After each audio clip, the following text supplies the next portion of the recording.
Welcome to ground report. Annamayya జిల్లా కేంద్రం రాయచోటిని కాకుండా రాజంపేట చేయాలన్న డిమాండ్ ఊపందుకుంది. రాష్ట్రంలో ఉన్న 26 జిల్లాలతో పాటు 3 కొత్త జిల్లాలు ప్రకటించడం, అన్నమయ్య జిల్లాలో ఉన్న 3 నియోజకవర్గాలను వేరు చేస్తూ మదనపల్లి జిల్లాగా ప్రకటిస్తూ కేబినెట్ నిర్ణయం తీసుకోవడంతో మళ్లీ అన్నమయ్య జిల్లాకు రాజంపేటను జిల్లా కేంద్రం చేయాలన్న డిమాండ్ తెరమీదకు వచ్చింది. కొత్త జిల్లాల ఏర్పాటుపై నియమించిన మంత్రివర్గ ఉపసంఘానికి కూడా రాజంపేట, రైల్వే కోడూరు వాసులు, రాజకీయ పార్టీలు రాజంపేటను జిల్లా కేంద్రం చేయాలన్న డిమాండ్తో వినతులు ఇచ్చారు. కానీ కొత్త జిల్లాల ఏర్పాటుకు ఆమోదం తెలిపే సందర్భంలో అన్నమయ్య జిల్లా కేంద్రంగా రాజంపేట చేయాలన్న మంత్రివర్గ ఉపసంఘం సిఫారసులు ఉన్న సీఎం చంద్రబాబు ఇప్పుడున్న జిల్లా కేంద్రం రాయచోటినే కొనసాగించాలని నిర్ణయం తీసుకున్నారు. మరో వారం 10 రోజుల్లో కొత్త జిల్లాలపై తుది గెజిట్ వెలువడబోతోంది. ఈ సందర్భంలో అన్నమయ్య జిల్లా రాజంపేట, రైల్వే కోడూరు నియోజకవర్గాల్లో సాగుతున్న రాజంపేట జిల్లా కేంద్ర ఉద్యమంపై కడప ఐ న్యూస్ ప్రతినిధి ప్రసాద్ శర్మ అందిస్తున్న గ్రౌండ్ రిపోర్ట్లో చూద్దాం.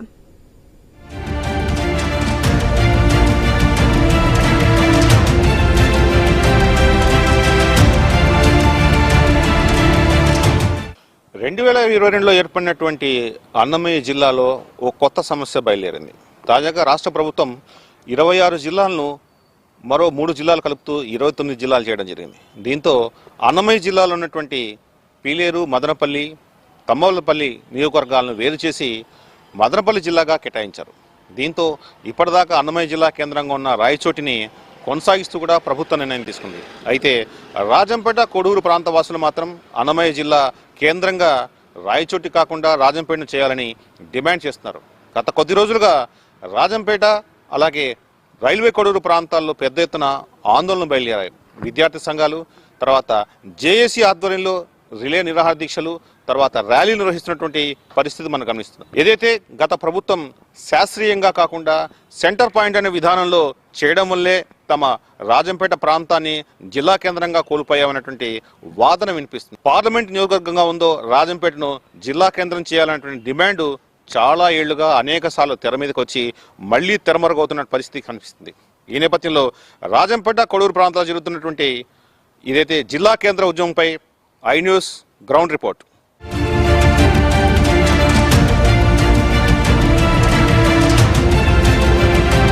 సిద్ధవటం, తర్వాత అట్లాగే ఒంటిమిట్ట ప్రాంతాలు కూడా తమ ప్రత్యేకంగా ఉండాలని కోరుకుంటున్నారు. అది కూడా ఒకవైపు ఉద్యమం కొనసాగుతుంది. దీనికి ఏమంటారు? మొత్తానికి ఈ రాజంపేట జిల్లా కేంద్ర అంశం చుట్టూ అనేక అంశాలు ఉన్నాయి. కలియుగ దైవమైనటువంటి వెంకటేశ్వర స్వామి భక్తుడైనటువంటి అన్నమాచార్యులను తీసుకుని వెళ్ళి అన్నమయ్య జిల్లా కేంద్రంగా రాయచోటిని ప్రకటించడమే ప్రధానమైనటువంటి తప్పు. ఈరోజు ఆ రోజు చెప్పినటువంటి ప్రభుత్వం సెంటర్ పాయింట్ అనేటువంటి ఒక ఎవిగేషన్తో ముందుకెళ్ళింది. ఇప్పుడు ఇదే కుటుంబ ప్రభుత్వము ఇదే డాష్ మీద పాత బస్టాండ్ కూడల్లో ఈ ప్రస్తుతం ఉన్నటువంటి ప్రీతమ ముఖ్యమంత్రి చంద్రబాబు నాయుడు గారు కానివ్వండి, అలాగే ఉప ముఖ్యమంత్రి పవన్ కళ్యాణ్ గారు కానివ్వండి, వారిద్దరు కూడా ఇక్కడ ప్రకటించడం జరిగింది.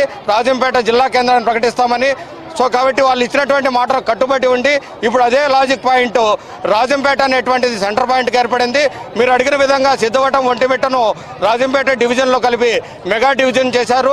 ఇదే అర్హతతో రాజంపేటను జిల్లా కేంద్రంగా ప్రకటించి అన్నమయ్య పుట్టినటువంటి ఈ యొక్క పురిటిగడ్డను రాజంపేట జిల్లా కేంద్రంగా ప్రకటించాలని చెప్పి కోరుకుంటున్నాము. ఎన్నో ఆధ్యాత్మిక ప్రదేశాలు, పర్యాటక రంగం, తర్వాత అట్లాగే వ్యవసాయం, తర్వాత అట్లాగే మనకు మంగంపేట గనులు, ఇవన్నీ కాకుండా కనెక్టివిటీ అనేటువంటిది కడపలో ఉన్నటువంటి ఎయిర్పోర్ట్ 50 కిలోమీటర్ల దూరంలో, అలాగే రేణిగుంటలో ఉన్నటువంటి ఎయిర్పోర్ట్ 80 కిలోమీటర్ల దూరంలో, మరి అలాగే ముఖ్యంగా రైలు మార్గం ముంబై నుంచి కన్యాకుమారికి ఒకే రూట్ లైన్ ఉండడం కూడా వివిధ ప్రాంతాలకు ప్రయాణించాలంటే రైల్వే కనెక్టివిటీ కూడా ఇక్కడ ఉన్నటువంటి విషయం మీకు తెలియందేమీ కాదు. కాబట్టి దయచేసి ఈనాటి విద్యార్థులందరూ కూడా రోడ్లు ఎక్కుతున్నారు. ఈ ఉద్యమం గత నెల రోజుల నుంచి జరుగుతున్నటువంటి ఉద్యమము విద్యార్థులు ఊపిరి పోసే విధంగా వస్తూ ఉంది.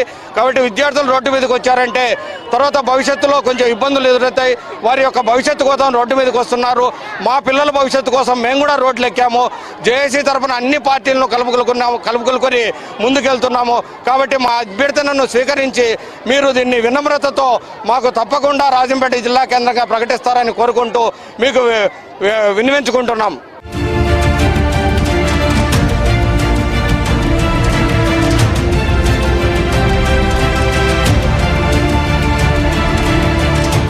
జిల్లా కేంద్రం కోసం కొనసాగుతున్నటువంటి రాజంపేట ఉద్యమంలో చాలా మంది జేఏసీ నేతలు ఒక వినూత్న పెద్ద ఎత్తున పతాక శీర్షికలో వచ్చింది.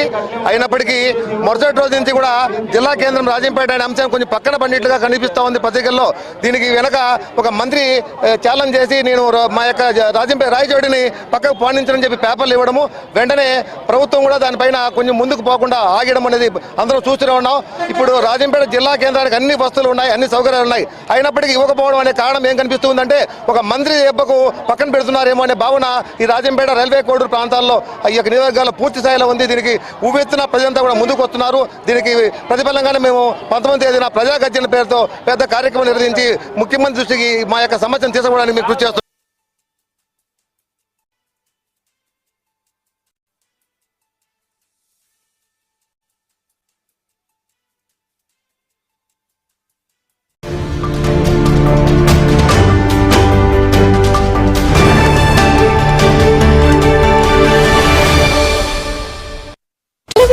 చరిత్రలోనే ఐ న్యూస్ సరికొత్త ప్రయోగం.